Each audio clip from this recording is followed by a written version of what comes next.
Vanessa Martel est directrice générale du Plan et c'est en lien avec un événement qui se passait récemment chez nous les 27 et 28 septembre dernier, l'événement Synergie, dialogue sur la violence urbaine.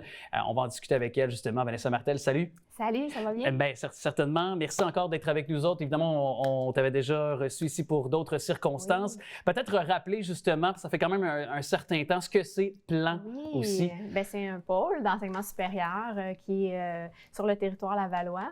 On est sur la thématique des arts numériques et de l'économie créative, mais on est aussi là pour faire de la concertation sur le territoire, répondre à certains enjeux précis. Donc, ça regroupe le Collège Montmorency, l'UQAM et l'Université de Montréal sur le territoire lavallois. Et récemment, justement, l'événement Synergie, dialogue sur la violence urbaine, vous étiez un peu, justement, les chefs de file, c'est le cas de le dire. C'est vous qui guidiez un petit peu la journée, les conversations. Oui. Donc, rapidement, peut-être dans quelles circonstances vous étiez réunis, puis bon, évidemment, comment s'est passé aussi l'événement? Oui, bien, en fait, pour situer peut-être un petit peu le rôle du plan par rapport à l'événement, justement, je dirais, nous, il y a quelques mois, à proximité du Collège Montmorency, qui est un établissement membre du pôle d'enseignement supérieur, il y a eu des événements, dont une fusillade sur le territoire. Donc, on essayait de voir comment on pouvait réagir par rapport à ça. Et la réflexion est venue de voir est-ce que, au lieu de réfléchir à ça en silo, comment on peut réunir les gens pour réfléchir tout le monde ensemble à cet enjeu-là sur le territoire. Oui. Puis il y avait plusieurs instances de différents services d'intervention, entre autres, qui étaient sur place. Là. Oui, tout à fait. Dans le fond, services de police, les établissements d'enseignement supérieur, bien sûr. On pense au Collège Montmorency, évidemment, à l'UQAM, à l'Université de Montréal qui ont participé également. Desjardins, le Centre de services scolaires de Laval qui était là aussi, Carrefour Jeunesse Emploi. Donc, différents niveaux d'intervention qui sont souvent sollicités quand il arrive des enjeux sur le territoire. Et, tu sais, quand on tient pareille journée de concertation, on se demande, est-ce qu'il y a des choses qui se sont dégagées des conversations? Est-ce qu'il y a des constats? Est-ce qu'il y a des actions qui pourraient découler de la tenue de cette journée, finalement? Oui, vraiment. Bien, premièrement, c'était sur 2 jours. C'était un forum qui avait des thématiques précises. Donc, on a adressé, oui, la prévention, mais aussi les interventions sous différentes thématiques, notamment les médias sociaux également. C'est souvent ça, je t'interromps parce que c'est souvent là que ça démarre avant de se transposer dans la rue aussi. On le voit de cause à effet. Là. Exact. Donc, en lien avec ça, il faut équiper les champs d'intervention, les domaines d'intervention avec des outils et les transferts de connaissances entre les différents champs d'intervention ont facilité aussi les extrants de ces 2 journées de réflexion-là avec les différents partenaires. Là. Donc, on fait exemple, on suppose quelque chose, il arrive quelque chose dans, par exemple, une cour d'école, le service de police.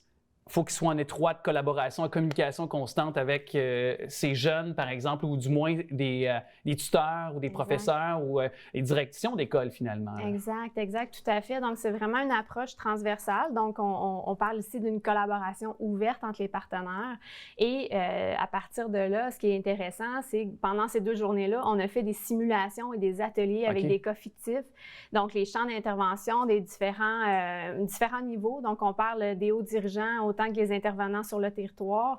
Donc, ça a permis de faire jaillir des idées intéressantes pour solutionner les problèmes en gestion de crise, en fait. Là. Et ces idées, par exemple, de manière concrète, là, qui pourraient voir le jour dans un avenir court-moyen terme, ça pourrait être quoi, par exemple? Bien, il y a plusieurs extraits. En ce moment, on est en train de tout analyser, qu'est-ce qui est ressorti. Donc, plusieurs pistes de réflexion au niveau des différents champs d'intervention, comme on mentionnait.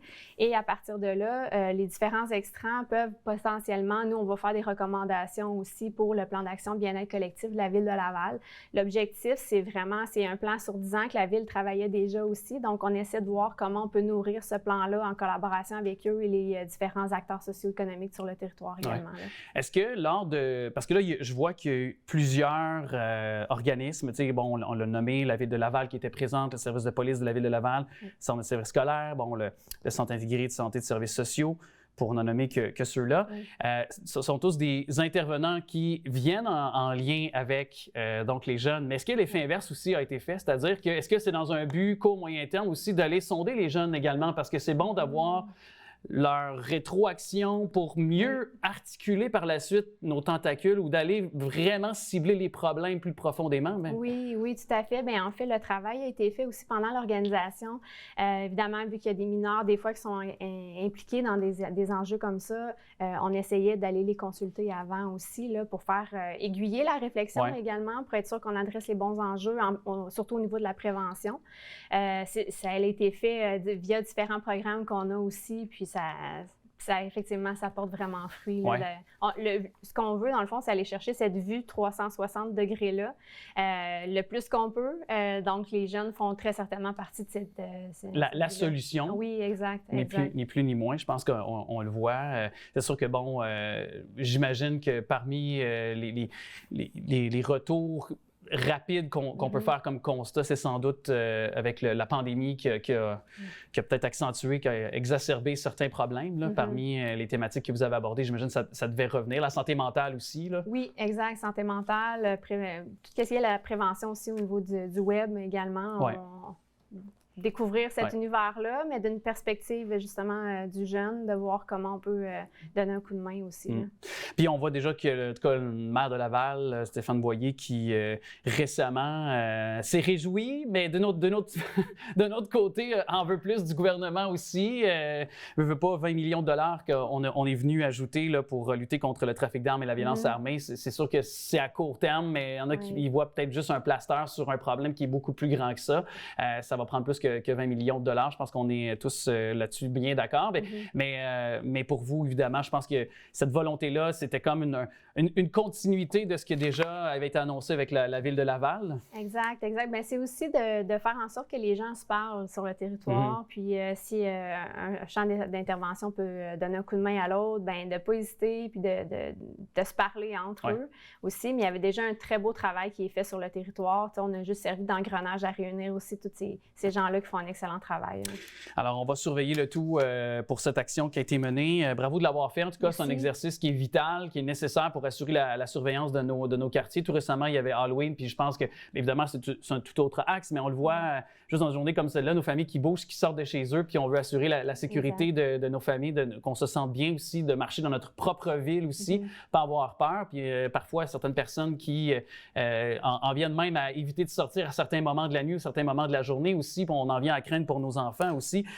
Il nous reste un peu de temps ensemble, Vanessa Martel, puis je voulais quand même prendre le temps de parler un petit peu du plan parce que vous êtes, vous l'avez dit, tellement dynamique, puis vous êtes articulé sur plusieurs axes. Fait que peut-être parler en terminant de qu'est-ce qui vous attend pour l'automne, parce qu'il y a sûrement d'autres choses en chantier. Là. Ça va vite, ça va très bien. Effectivement, le pôle de Laval est considéré comme très dynamique par nos pairs aussi. Donc, on essaie d'intervenir vraiment au niveau de la concertation sur le territoire. Donc, on est vraiment à aider les différents acteurs sur le territoire au travers de différentes thématiques. Donc, en ce moment, on est en planification, en prévision aussi de la suite de ce qu'on a fait avec Synergie. Mais c'est vraiment des beaux projets qui s'en viennent aussi. Probablement un appel de projet également pour les projets qui sont liés à la création aussi. Donc, on est vraiment à faire travailler les étudiants, les professeurs avec le territoire, les professionnels. Donc, on essaie de conserver ça aussi. D'arrimer tout ça, finalement. Oui, exact. Bien, Vanessa Martel, merci beaucoup. Bien sûr, on va surveiller les actions aussi qui vont découler de cette série de consultations qui a été menée le 27 et 28 septembre dernier, soit avec l'événement Synergie Dialogue sur la violence urbaine. Merci beaucoup d'être passé. Merci à toi.